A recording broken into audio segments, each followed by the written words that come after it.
Welcome back to Just Scrap Radio on BJPenn.com. I'm your host, Cole Shelton. Episode 114 is live, and only two guests this week. It was on vacation, kind of just hard to get interviews. A lot of fell through with the London card, but we're first joined by Vitor Belfort to kind of get an early look on his boxing fight on April 1st against Jacare Souza at the Game Bred Boxing 4. We talked about how that all kind of came together, which has surprised a lot of people, and that whole card, it's a massive fights, and he said Gamebred's paying them all very well. Like, he's quite pleased and quite surprised with what Jorge Masvidal and his investors were able to pay them all. But he's really looking forward to this fight because he fought Jacare at UFC 198. Jacare won by first round TKO.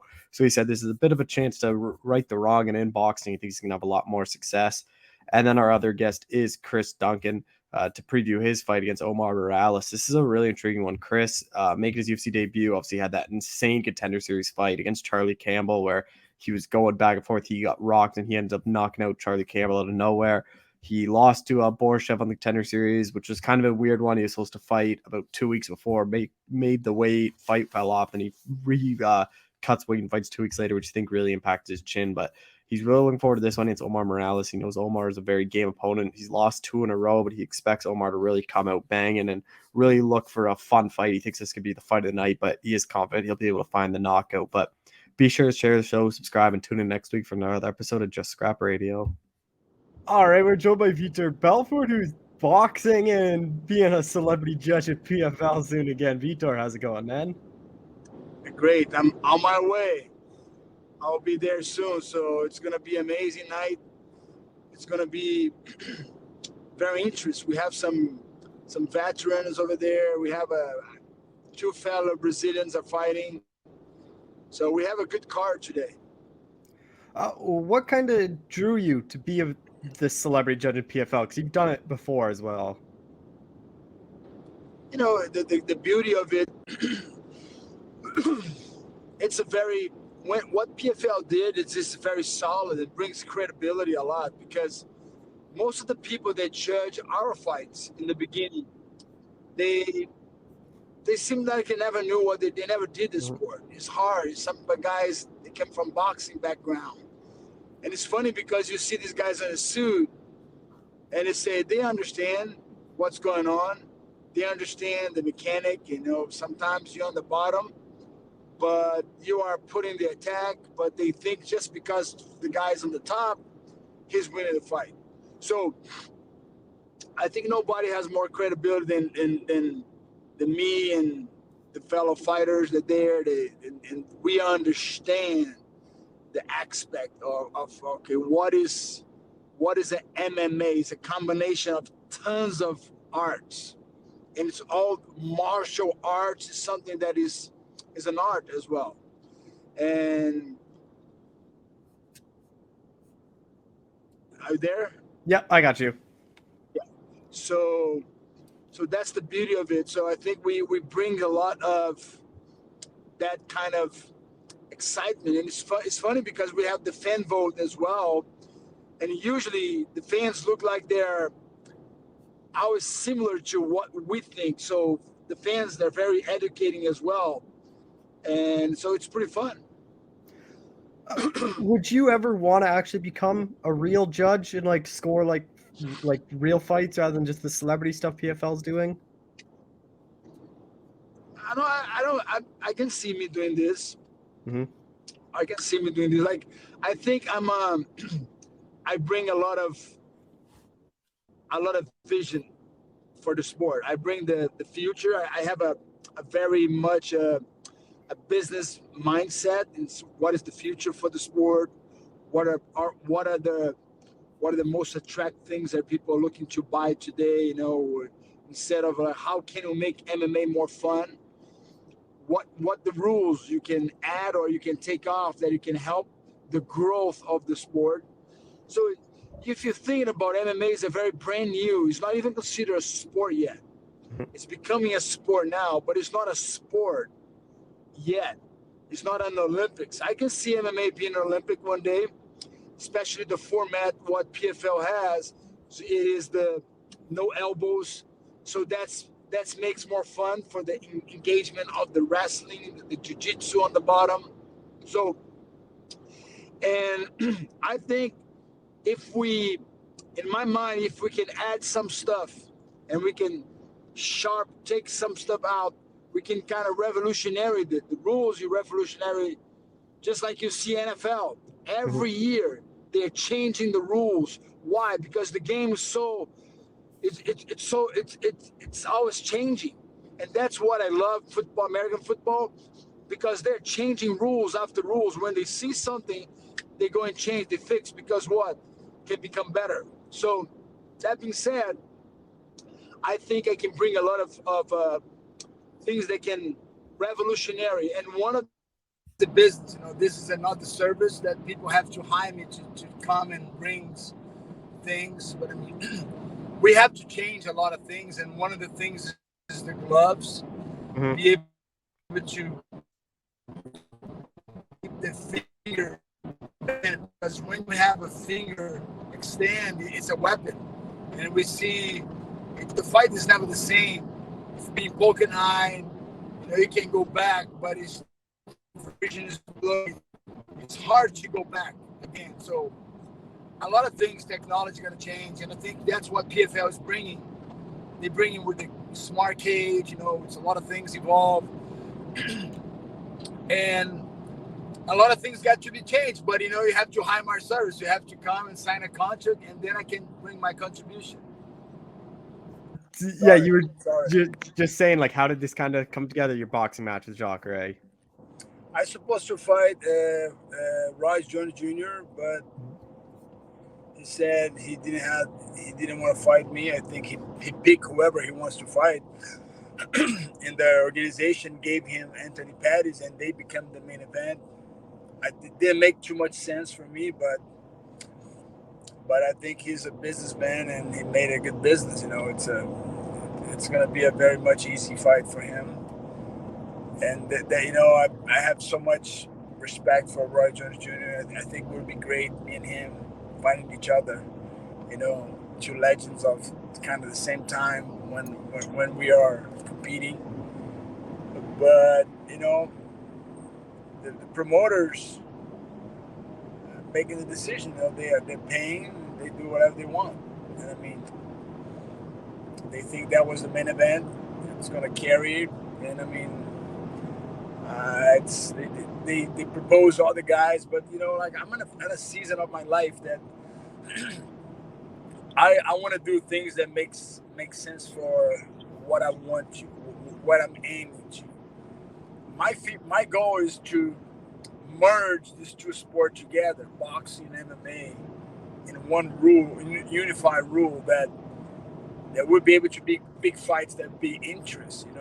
I believe that's what's going to break the record of pay-per-views, when we'll be able to put this two sport in one merged sport, to see who has the best hands, but also who can really fight with their hands. And when I say that, it's like in the dirty boxing Mhm. kind of thing, a little different clinch, more freedom. And I patent the glove that is a boxing shaped glove that you can grab.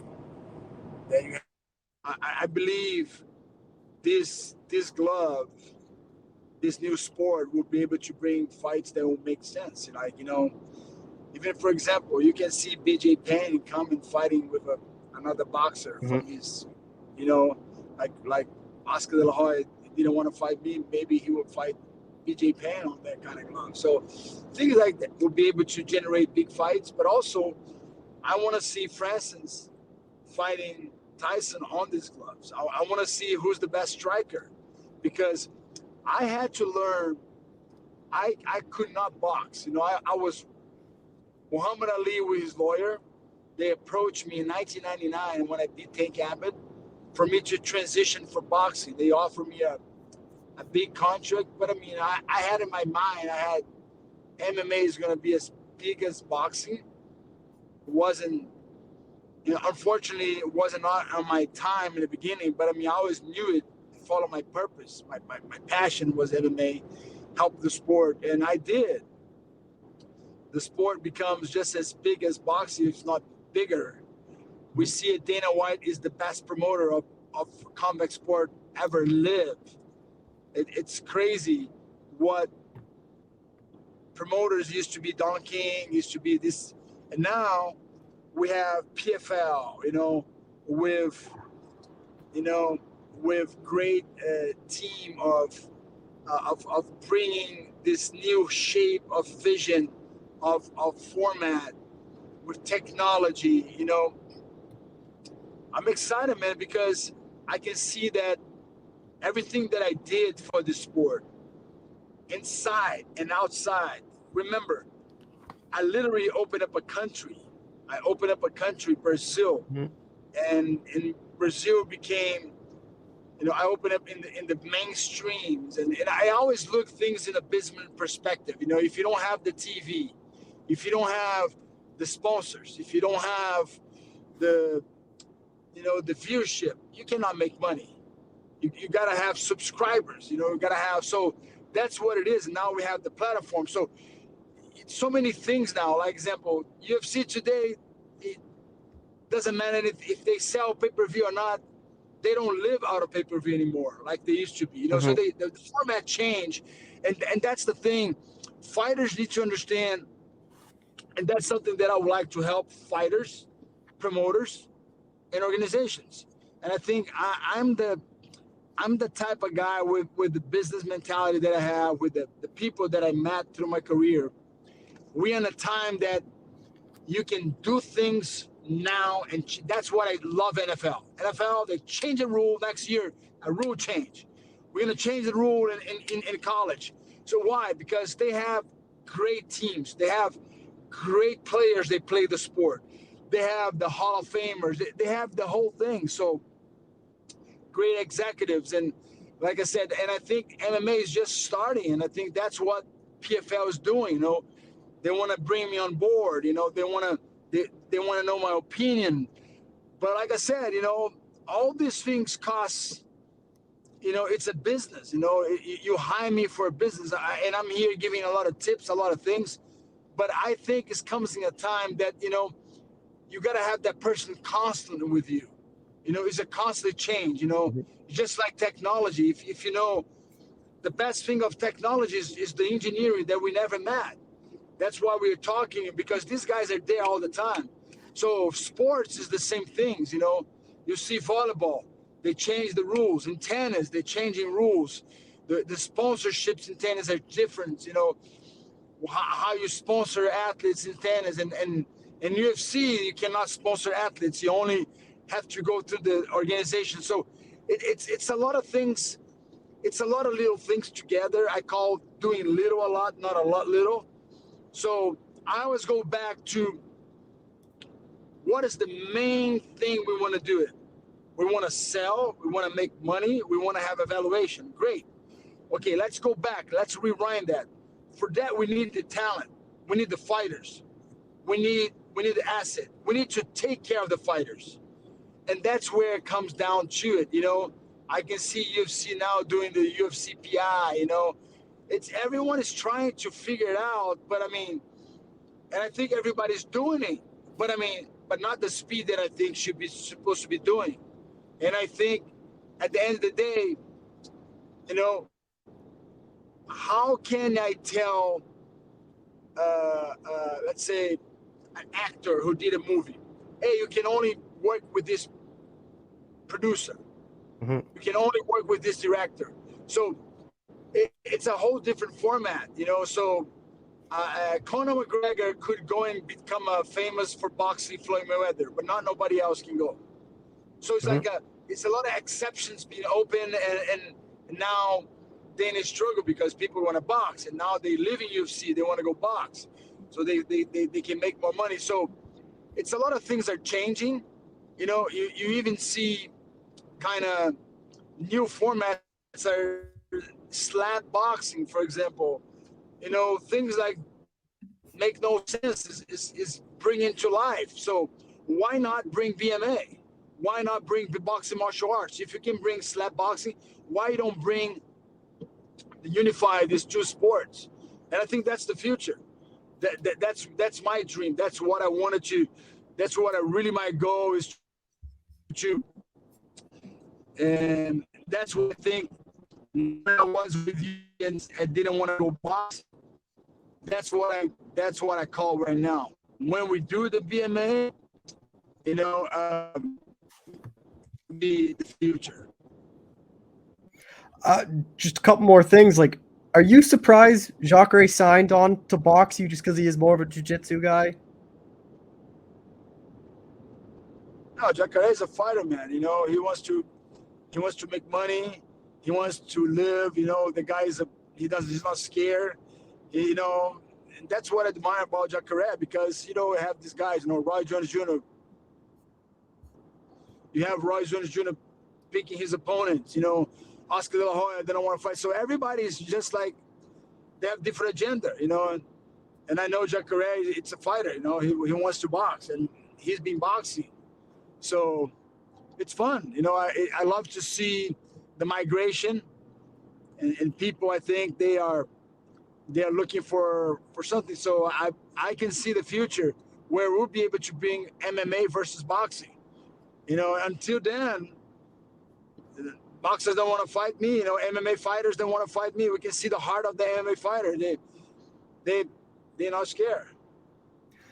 How do you kind of see this one playing out between you and Jacare in boxing? Like, obviously he beat you in MMA, but boxing is obviously a lot different.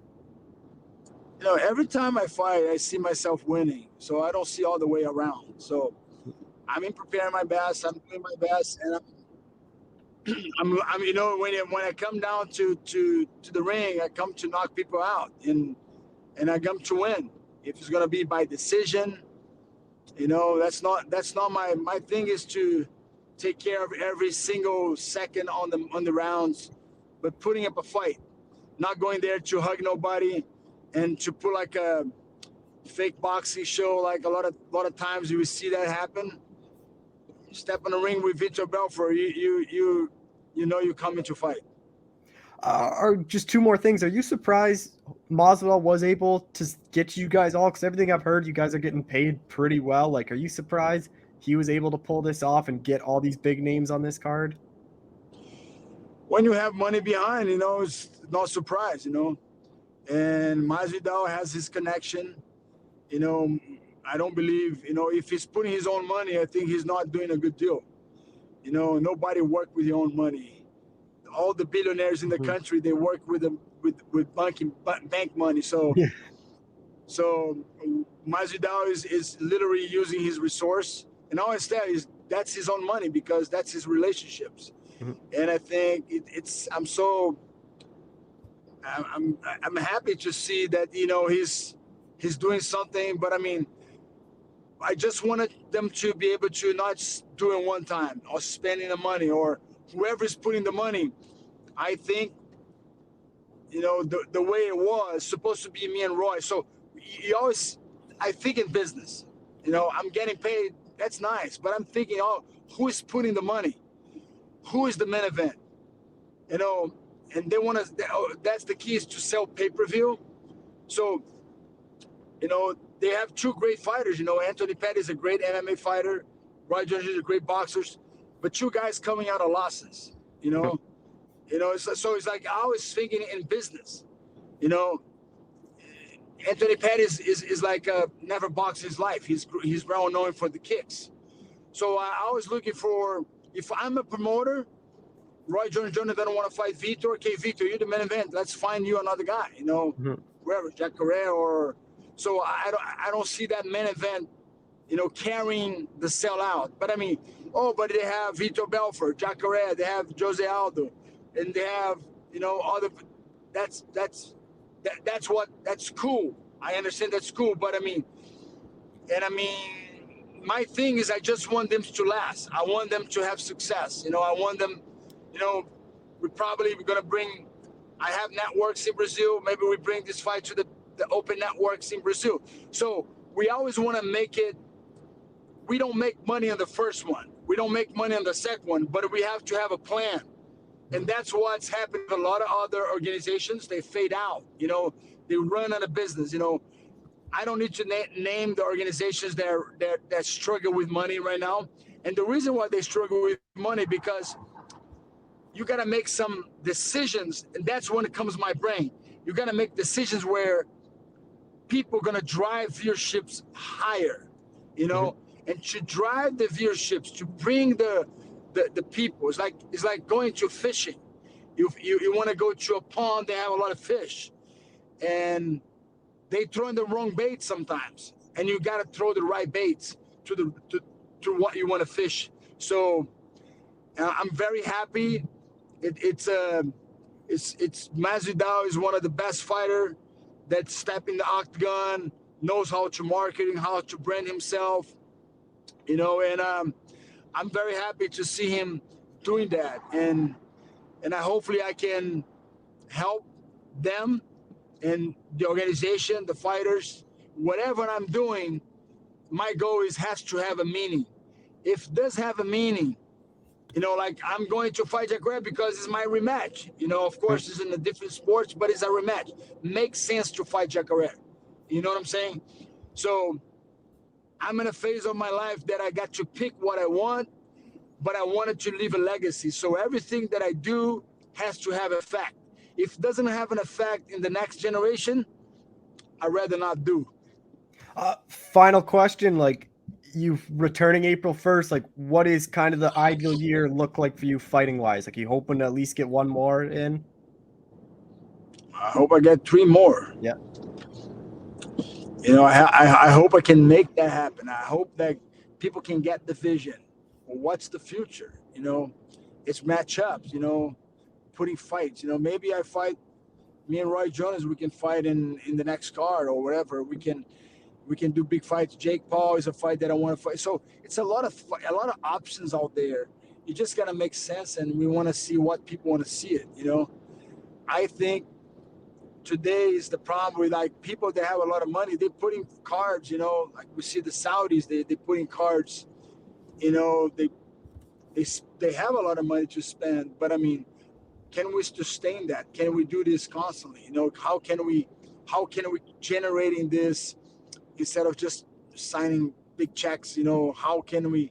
I call it the business proposal, and that's what I think UFC people. Oh, UFC should pay more. UFC does a good job. PFL is doing a good job. You know, it's hard because everybody wants to make more. But I mean, can you give me more? Fighters have to ask, can I give money to my? I'm generating money to my company, so they're gonna pay more. Whoever generate more money, and sometimes I see people they generate hype but not money. You know what I'm saying? You know, so they generate hype but not money. Like Jake Paul doesn't sell pay-per-view like they say he sells. So why? He picks his opponent. He knows how to get the money. PFL gave him a lot of money for not doing anything. And do you believe he's gonna fight MMA? Do you buy that? No. Of course not. That guy is a business oriental, knows how to take the money.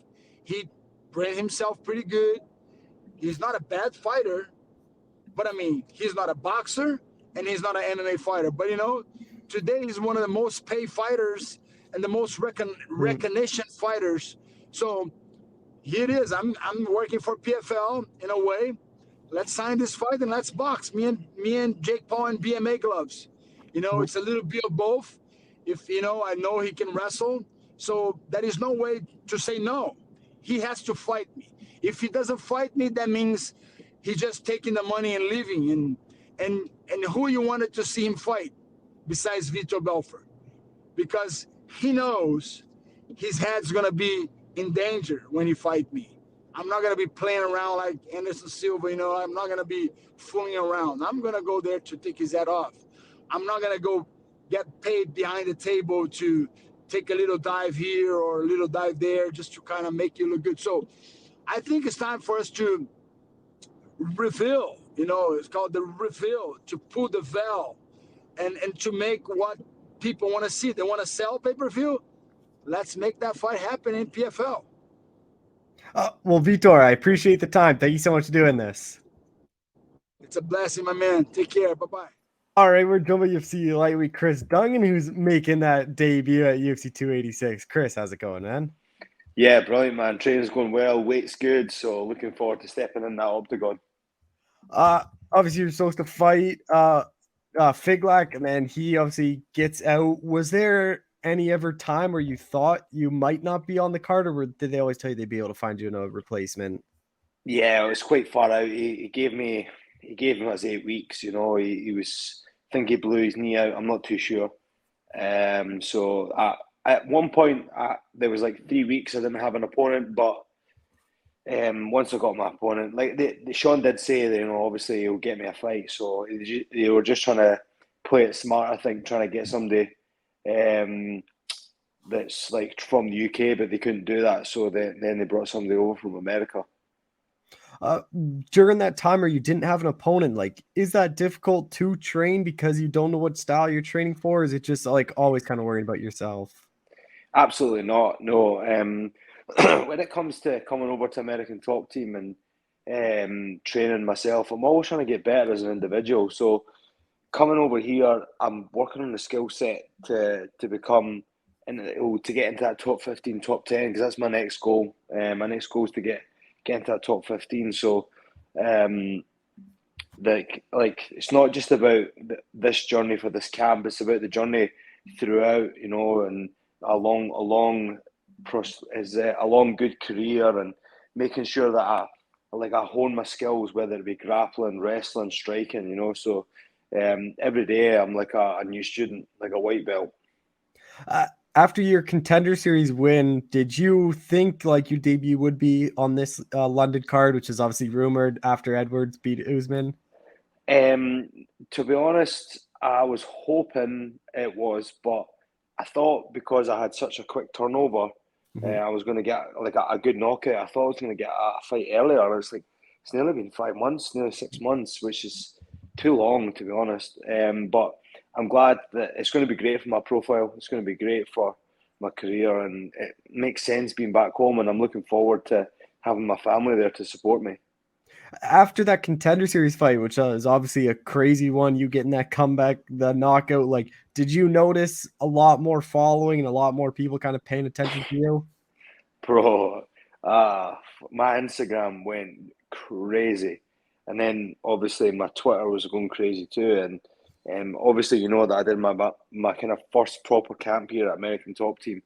And when I came back this time, everybody knew who I was and congratulated me, and I felt very welcome, which was a funny feeling because I'm just a random guy from a small village in Scotland, so it felt great. What was the reason that brought you out to ATT? Just it's the best gym in the world, isn't it? Also, I have a daughter. It's very difficult to be daddy and fighter at the same time. So coming over here, getting my sleep right, getting my nutrition right, um, and just being in the trenches, being in somewhere I don't want to be. Like I don't particularly want to be stuck in this room. Like it's like a jail cell. Look, Yeah. it's just like a tin roof, and you got to put yourself into some sort of struggle to reap the rewards of obviously the fight. So there's not a single distraction here. I'm training hard. I'm recovering well. So there's no stone left unturned. And then for you, what is it like training there? Like so many champions, so many top five guys, and like guys that are the highest you can be in striking and the highest you can be in wrestling. Like better looks than I imagine you can get back home.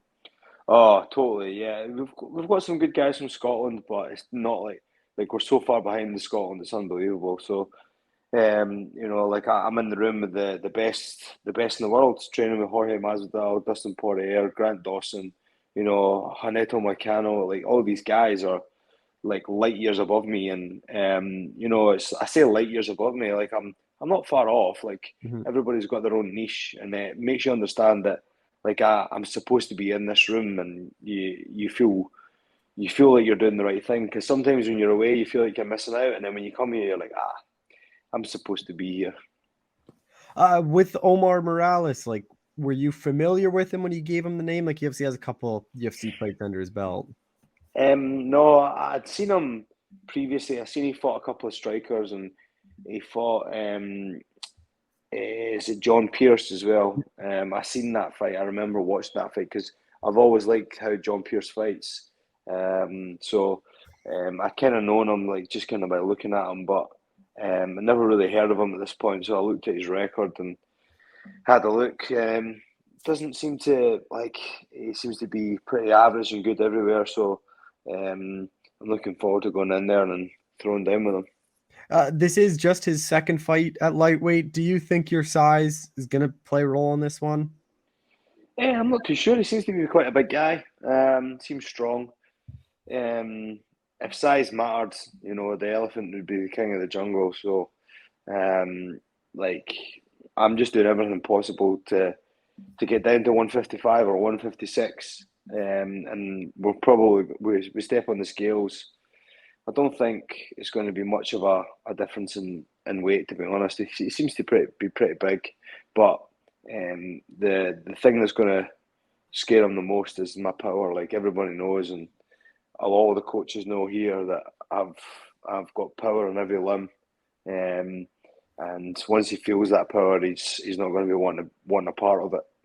Are you going to be going out there any earlier than usual just because it is close to home and obviously different time zone? Or are you going to stay just go out on fight week like everyone else does?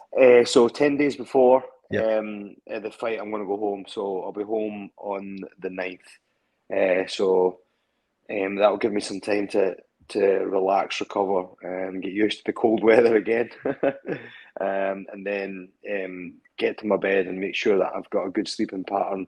And like I say, I don't leave anything unturned. Make sure I'm getting the adequate sleep when I get back home and waking up at the right time, because the jet lag on the way back is certainly worse. UK fans are always some of the loudest in the sport, but now that it is having a title on the line, their home guy defending it, and it's gonna be at nighttime there, not during the not at that weird time to accommodate the states. How much rowdy do you think these fans are gonna be? Yeah, it's going to be rowdy. I've got about 150 Scottish people coming to watch me, so it's going to be pretty rowdy. With this one, Omar, mostly a striker. You look at his losses; they have been finishing his past two. How do you kind of see this one playing out? I don't really know, man. I've done this before. I've decided that from now on I'm going to have a kind of brief guideline of what I'm going to do, but sometimes the shit doesn't happen. Like when you're in there, things don't click, and sometimes you got to bite down on that mouthpiece. But I'm looking to get 50K. That's all I can say. I'm looking forward to putting on a absolute fucking display. I'm here to stay. I'm here to prove to everybody that I'm one of the most exciting fighters. And one thing I've been thinking about is Justin Gaethje and Fiziev are on this card, and they are probably the two of the most exciting lightweights on the card. So it's a good test for me to try and get that 50K and show them that I'm willing to put my body on the line to get that money. What do you think that walkout is going to be like for you? UFC debut, and then obviously close to home. You have a lot of friends and family, I imagine, going to the event. What's that walkout going to be like? I think it's going to be pretty emotional, but I've thought about it and planned it in my head. I'm going to have to try and stay calm and try not let too many of the outer things worry me, because all these things can hinder your performance, like nervous energy and stuff like that. So I've planned this. I've talked about it. I've written my notes, what I need to do, and yeah, like I say, you don't want to be having that nervous energy, because that can kill your performance massively. Gonna change the song or anything, or have a local song to kind of fire up the crowd? Usually all the contender series, they don't allow you to have any music, which was a bit of a pain, but I always come out to bagpipes. Mm-hmm. I'm Scottish, that's where I'm from, and it gets me riled. It's my war music, so stay tuned for the bagpipes. You get past Omar and say you do finish him. Where do you think that puts you in the division? Obviously, lightweight division is one of the deepest, but you have a lot of hype after the contender series. This would be obviously a pretty good win for you. Yeah. So after I beat Omar, that Fig Lick fight, and I don't know if he'll be ready for that, but I'd like to win that. Get that out of the road, because he's a UK guy. I'd like to prove to everybody that I'm the best in the UK. But there's so many fights out there. There's so many guys that you could pick from, and I don't really think at my stage in my career I can pick and call out people, but there's always the only loss on my record as well is Slava. I'd like to get that one back at some point because obviously everybody knows I went through those horrible weight cuts. I went through 3 weight cuts in the lead up to my Contender Series bouts, but that's why I feel that was a factor in the loss to Slava, but not the only thing. But I'd like to get that one back for sure. And then, like, are you gonna stay in? Like, are you gonna stay at home, or are you right back to Florida after the fight then? So no, I'll be at home until I get another fight. Mm-hmm. The future plan is to try and move my family across here. So I'll get my green card and get myself over here and try and make it home because I'm missing out like 3-4 months at a time of good training here. So I've got to capitalise on this short career that MMA provides. So yeah, got to get my family over here, and my family are all for me and all for moving over here. So it's a no-brainer, isn't it? Nicer weather than at home too. You said it, man. Fuck, so cold back home. I can't even fathom. Like when I left, it was like in the minus. So we do Celsius. Yeah, I'm in like, Canada, so yeah, same thing. -6, not good. It's probably colder in Canada, but you guys have probably got heated gyms. We don't. We have like it's just like outside. Yeah, it is. I think it's like 2 degrees today, but it's like we're just kind of getting out of the cold. Like there were some days this winter that was like -30. Oh, you just don't train out in that day. Just 2 more things. Like, what is kind of the goal then for you this year? Like, imagine try to be as active as possible. Of course, yeah, that's every fighter's dream. It's very difficult in the UFC. You got to wait your turn. Everybody's got to get their fights in. So, like to stay active as possible. Another goal, like make sure I come over here and do a bit of training and try and get better. I've got some things I want to work on, as you'll see in the fight. So, I'll be putting on a good performance, but. Being active is the most important for me because I've had too much time off.